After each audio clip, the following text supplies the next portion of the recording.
On this Friday night, quarantined in Canada. Hundreds airlifted from China settle into their temporary home at a military base. First thing I did, just went and lay down in the snow and smelled the fresh Canadian air. Plus warnings of a chronic shortage of supplies. The bill for Trans Mountain, now billions more than before. What's driving up the cost of the taxpayers' pipeline? It's like a horror movie, the mob of bats forcing a town into lockdown. And icy reception to a severe storm. Did you have to chip off your car? Yes, took me like a half hour, and I broke 2 of my scrapers. The miserable mess in the Maritimes. Global National with Dawna Friesen. Good evening and thanks for joining us. Hundreds of Canadians who spent weeks stranded in the heart of the outbreak of the new coronavirus in China are now back on home soil. 2 planes carrying 215 passengers have touched down at Canadian Forces Base Trenton in Ontario. They'll spend the next 2 weeks at that base under quarantine, being monitored by medical staff to see if they develop any symptoms. Chinese media is now reporting there are more than 34,000 confirmed cases and more than 700 people have died. The bulk of those are in China. Outside China, the single largest group of confirmed cases is on a quarantined cruise ship in Japan. 61 people on board have tested positive, including 7 Canadians. Thousands of passengers on 2 other ships are also caught up in this outbreak. One ship is under quarantine. The other is stranded at sea after being barred from docking in Japan because of fears passengers might be contagious. We'll bring you the latest from those ships in just a moment, but first to CFB Trenton, where more than 200 people are settling in for a 2-week wait under quarantine. Global's Jeff Semple is there. For the 174 passengers on board this chartered flight, stepping onto Canadian soil has rarely felt so sweet. The first thing I did was, because I do have snow pants with me, I just went and lay down in the snow and smelled the fresh Canadian air and just enjoyed the snow falling. This Montreal family snagged 4 coveted seats on the government flight sent to pick up Canadian passengers from the epicenter of the coronavirus outbreak. Boarding the plane, obviously we were in contact with armed forces, volunteers that were there to help us evac, and then it became much more stringent. Passengers were screened for symptoms before they boarded in Wuhan, then again when the plane stopped to refuel in Vancouver, and again after finally arriving at CFB Trenton. But their journey home isn't over yet. CFB Trenton is Canada's largest Air Force base. They fly search and rescue missions out of here and international deployments to places like Afghanistan. But for the first time in its near 90-year history, CFB Trenton is a quarantine zone. The passengers must now remain on base, mostly confined to their rooms, for 2 weeks to see if symptoms develop. A lot of concern, a lot of worry. Rich Fabich's toddler was with her grandparents in Wuhan when the outbreak hit. He's been scrambling to get her out. So there's a feeling of helplessness. His daughter was put on the flight to CFB Trenton and is now in quarantine. So he traveled here to join her. I'm going to take the appropriate precautions, but what do I want to do? It's absolutely see her 14 days sooner. If a passenger contracts coronavirus, they'll be transported off base to this local hospital. The mayor is now fielding calls from worried residents. First, I guess, concern was that they're coming here with the virus. No, they're not. But many here are actually going out of their way to welcome the new arrivals. The local grocery store is providing platters of food, even planning a party for when the quarantine is over. They're Canadians and we take care of our own. That's just what we do. And it hasn't gone unnoticed. They had a lot of stuff right there waiting in terms of diapers, clothing, gloves, toques, jackets, you name it, they have it. The government says 2/3 of Canadians in Wuhan who wanted to leave are now out, and it plans to send another plane next week to retrieve the rest. Jeff Semple, Global News, Trenton, Ontario. Now to the hundreds of other Canadians under quarantine tonight on 2 cruise ships. At least 7 Canadians aboard the Diamond Princess have tested positive for the new coronavirus. They are now receiving treatment. Thousands of other passengers, including 271 Canadians, are stuck at sea on a 3rd cruise ship. The Westerdam is not under quarantine, but Japan is refusing to allow the vessel to dock. And as Crystal Goomansingh explains, passengers are left floating on uncertainty. The captain is going to allow small groups of passengers to go out of their cabins. It's a small step, but after being stuck inside the Diamond Princess cruise ship since Monday, fresh air is a luxury. Diamond Princess officials have now screened passengers they believe were potentially exposed to the virus. The Japanese Ministry of Health has advised Princess Cruises that the quarantine will end February 19th. Another ship, the Westerdam, with 271 Canadians on board, is sailing off the coast of Taiwan while it tries to secure a place to dock. There have been no reported illnesses on board. Meanwhile, Cruise Lines International Association is telling all of its members not to allow anyone to board who has visited to or been around an airport in Hong Kong, China, or Macau. Cruise ships are basically, floating towns where everyone is coming into close contact with each other, thousands of people potentially. So they're a perfect place where these types of infectious disease outbreaks can breed. In the fight to stop the spread of the virus, a 14-day mandatory self-isolation is being imposed in Hong Kong for all residents arriving from mainland China. Anyone caught in violation could be fined, even jailed, up to 6 months. The whole idea is really for this person to stay at home and not to, go out. People are afraid of this potentially deadly virus, and they're angry. Tributes are forming to honor a doctor many consider to be among the first whistleblowers to raise the alarm about the virus. He just tried to tell the truth. Actually, it's the regime that is allowing this virus to spread around. Similar expressions on the streets of Beijing for Dr. Li Wenyang. I deeply regret his death and feel sincerely sad for him, said this woman, adding, I hope he did not die in vain. China says it will investigate the 34-year-old doctor's death. Crystal Goomansingh, Global News, London. And there's another problem emerging as this new coronavirus spreads. The World Health Organization says there's a chronic shortage of masks, gloves, and other protective equipment. There are now depleted stockpiles and backlogs of 4 to 6 months. Global stocks of masks and respirators are now insufficient to meet the needs of WHO and our partners. The WHO says part of the reason is people who don't need to wear the masks are buying them out of fear. They want that to stop to ensure there are supplies for those, especially medical workers, who really need them.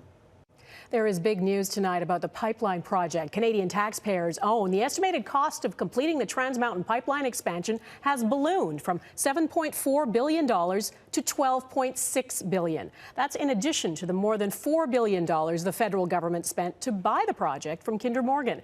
That brings the total investment for taxpayers to more than $16 billion. And the project to carry more Alberta oil to the BC coast isn't even finished yet. Our Ottawa Bureau Chief Mercedes Stephenson is watching this. Mercedes, the finance minister held a news conference today to talk about this. How does he account for this huge jump in costs?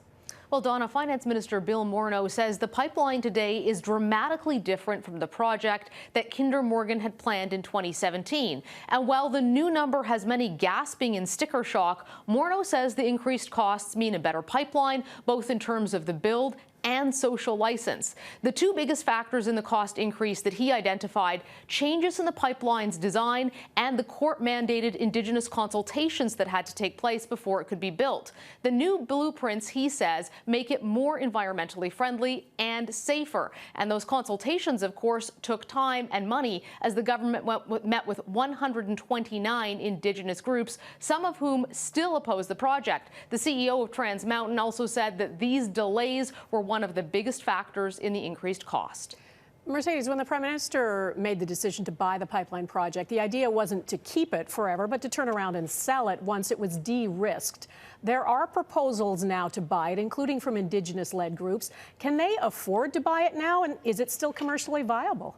Well, those are great questions, Dawna. And the finance minister and CEO of Trans Mountain both say the pipeline is still commercially viable, in part because it's already bringing in income now. Remember, there is a pipeline in the ground that they're twinning, and it's expected to increase in value when it's able to actually move oil in its larger iteration. But here's what Bill Morneau had to say about trying to resell it in the future and whether or not it's viable.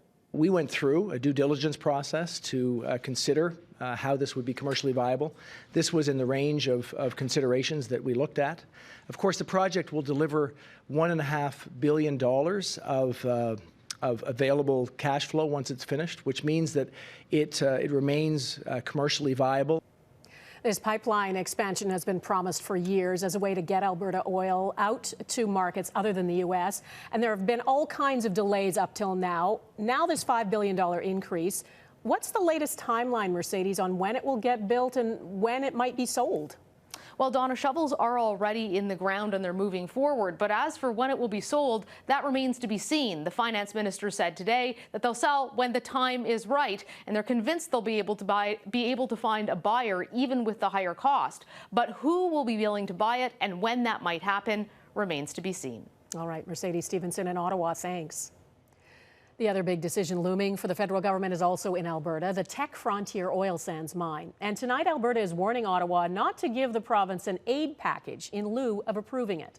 It's a massive proposed project just south of Wood Buffalo National Park. If approved, open pit oil sands mines would cover 24,000 hectares. At peak operation, it would produce 260,000 barrels of bitumen every day. It's got all the necessary approvals. All it needs now is a yes from Ottawa. But there is plenty of pressure, including from Liberal MPs, to say no. As Heather Yourex-West explains, the Alberta government warned today that would be a huge mistake. With just 3 weeks left until Ottawa decides the fate of a proposed oil sands mega project, the political rhetoric is ramping up. Let me be clear, from Alberta's perspective, and we have made this clear with the federal government, this will be a clear indication on how serious the Prime Minister is and his government to working towards unity in this country. An independent review panel has already recommended the $20 billion Teck Frontier mine proposal be approved. The company has signed agreements with 14 Indigenous groups in the area. But for a government committed to achieving net zero emissions by 2050, clearing the way for a project that would increase carbon emissions from the oil sands is complicated. The challenge that the feds have is, what does that mean to the Paris commitments? Also, they're taking heat from environmentalists because they bought Trans Mountain and they're pushing Trans Mountain through. Now they've got this frontier mine on the other side. In our view, on Friday, the provincial government responded to reports that Ottawa was considering a compensation package for Alberta workers in the event Cabinet rejects Teck. But the federal finance minister says no decisions have been made. The issues around Teck Frontier are separate and distinct. That's going through a process that's going to the Cabinet. It's unrelated to the work that I'm doing on thinking about how we can make sure that Alberta continues to have a robust economy. Alberta's government is calling for the mine's approval on its own merits, asking that the project not be politicized in any way. The warning that if it's rejected, there will be a political price to pay. And Heather joins me now. Heather, some other companies are abandoning their investments in the Alberta oil sands. I understand Teck itself has not made a final decision on whether it will even go ahead with this project. Yeah, that's right. Teck's CEO has said that even after federal approval, the project needs 3 conditions to be met before the company will go ahead. It needs TMX to be finished, it needs an investment partner, and it needs oil prices to go up. So there is a very real chance that this mega project never moves forward, approval or not. But that doesn't diminish the political stakes here between Alberta and Ottawa. Dawna? All right, Heather Yourex-West in Calgary, thanks. The standoff continues between the RCMP and protesters over the Coastal GasLink pipeline in northern BC. This is unceded territory! Protesters say 2 more people were arrested today after a tactical team of RCMP surrounded another Wet'suwet'en blockade after yesterday's arrests. The RCMP is enforcing a court order to allow Coastal GasLink workers into the region to begin construction on the $6 billion pipeline, which Wet'suwet'en hereditary chiefs oppose, though elected leaders authorized the work to go ahead. Today, in a show of solidarity, protesters supporting what's happening in northern BC blocked via rail traffic on a key line in southern Ontario, saying they will back off when the RCMP leave. Some news tonight about national employment levels in Canada. Statistics Canada says thanks to gains in manufacturing, construction and agriculture, more than 34,000 new jobs were added last month. Most of them were in Quebec, where nearly 19,000 new jobs were created in January. In contrast, Alberta lost nearly the same amount. Overall, the national unemployment rate fell slightly last month to 5.5%. It's been more than 24 hours since a train derailment erupted into flames. Coming up, what's stopping investigators from reaching the scene?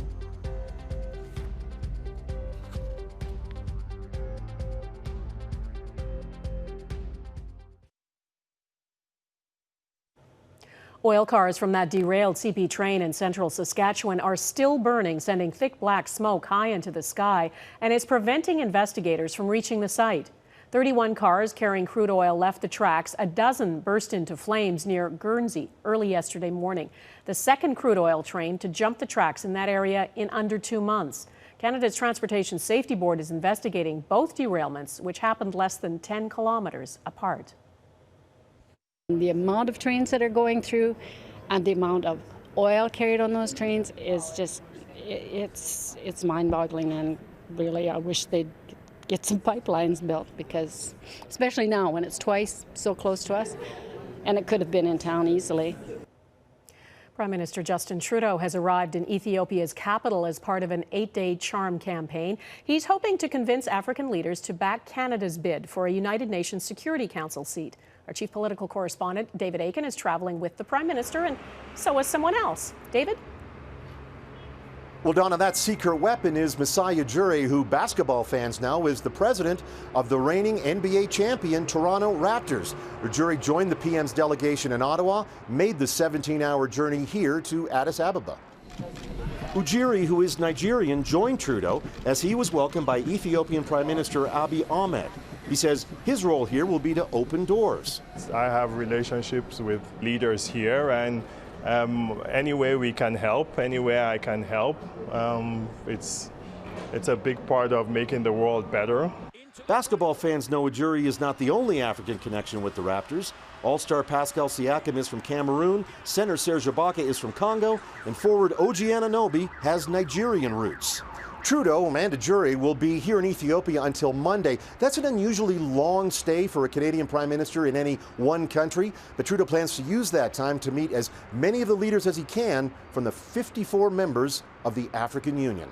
Dawna? All right, David Akin in Ethiopia, thank you. Ahead, a record downpour down under brings relief.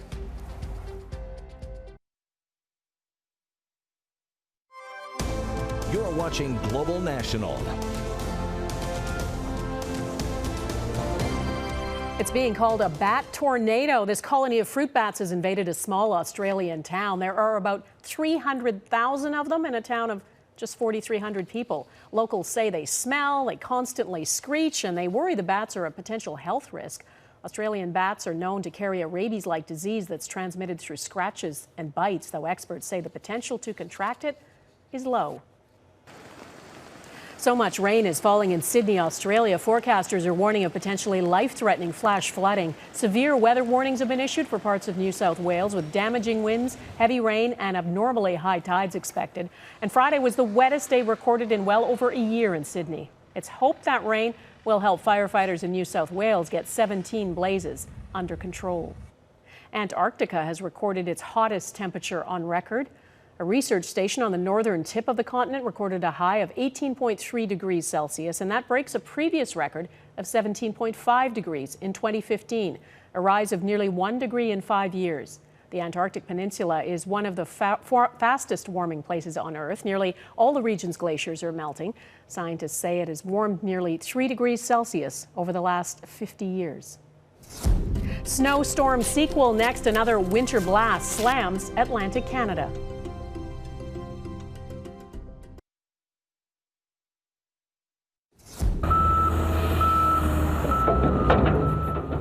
Snow clearing crews in Quebec are hard at work as a massive winter storm wallops the south. It's shut down schools, caused hundreds of collisions, and disrupted dozens of flights. This is the biggest snowfall of the season in Quebec. Up to 40 centimeters was expected to fall today. And in Atlantic Canada, that same storm system has left thousands of homes and businesses without power, and it's made for treacherous driving. Schools are closed, some flights are delayed or canceled. As Ross Lord reports, people there have already had enough of winter. In northern New Brunswick, 45 centimeters of snow is treated like just another day. Well, this is a piece of cake, huh? We're living here year-round. An overnight storm also brought freezing rain and ice buildup, but the fact is, many Maritimers prefer snow above all else. I'm stomping through the snow stuff instead of along the icier sidewalk. It took me like a half hour, and I broke 2 of my scrapers. Like a walk in an icy park, called off for their own safety, the preference for snow does have its limits, especially after the historic snowfall in Newfoundland last month, which brought more than 90 centimeters. Yeah, it's not nearly as bad here as it is out there. My house isn't buried, so there's that. I got that going for me, which is good. This storm forced schools to close in all of Nova Scotia, widespread flight cancellations, and thousands of power outages. And the storm's extensive reach means it isn't over yet. As far as southern Quebec and New Brunswick, we're talking 30 to 60 centimeters of snow and whiteout conditions on this Friday afternoon and evening. At least it will be gone soon enough for many Atlantic Canadians to enjoy a weekend without any cleanup. Although some refuse to let it cramp their style even before it's over. Ross Lord, Global News, Halifax. It is only early February. That is Global National for this Friday. I'm Dawna Friesen. Tonight's Your Canada is Lighthouse Cove in Lakeshore, Ontario. We'd love to see your Canada. Please email it to viewers@globalnational.com. Thanks for watching. Robin Gill will be here at the anchor desk over the weekend, and I will see you back here on Monday. Have a lovely weekend. Bye-bye.